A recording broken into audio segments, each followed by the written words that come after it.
రాగి పంట మనకు 2 విధాలుగా మనం విత్తుకోవచ్చు. అంటే నారు పోసుకొని గూడా విత్తుకోవచ్చు. లేదా డైరెక్ట్‌గా మనము నేరుగా గూడా విత్తనాన్ని నీళ్ళలో విత్తుకొని గూడా విత్తుకోవచ్చు. సో, ఒకవేళ రాగి పంటను మనము నేరుగా విత్తుకోవాలనుకున్నప్పుడు మనకు 3-4 కిలోల విత్తనం అనేది ఎకరానికి అవసరం వస్తుంది. అయితే ఈ రాగి పంటలో ఎక్కువగా వచ్చే తెగుళ్ళనేవి చూసుకున్నట్టయితే అగ్గి తెగులు ఎక్కువగా వచ్చే అవకాశం ఉంటుంది. దీనికి కూడా మనము విత్తన శుద్ధితో వెళ్ళినట్టయితే చాలా మంచిది రాగి పంటలో.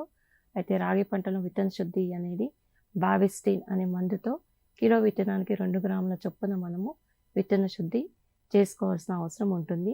అలాగే ఈ జీవన ఎరువులు ఏవైతే ఉంటాయో అజోస్పైరిల్లం అనే జీవన ఎరువుతో కూడా మనము విత్తన శుద్ధి చేసుకుంటే రాగి పంట చాలా మంచిగా పెరుగుతుంది. సో, ఈ జీవన ఎరువులు ఎక్కడైతే మనకు అందుబాటులో ఉన్నాయో అక్కడ జీవన ఎరువులతో కూడా అజోస్పైరిల్లం అనే జీవన ఎరువుతో రాగి పంటకు విత్తన శుద్ధి చేసుకుంటే మంచి దిగుబడి అనేది వస్తుంది. పంట ఎదుగుదల బాగున్నప్పుడే మనకు మంచి కంకి వస్తుంది. కంకిలో గింజలు కూడా ఎక్కువగా వస్తాయి.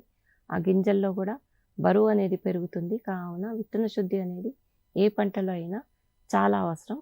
అలాగే ఈ వేసవిలో పండించే ప్రతి పంటకు కూడా విత్తన శుద్ధి చాలా అవసరం కాబట్టి విత్తన శుద్ధి ప్రతి పంటలో పాటించాల్సిన అవసరం అనేది ఉంది.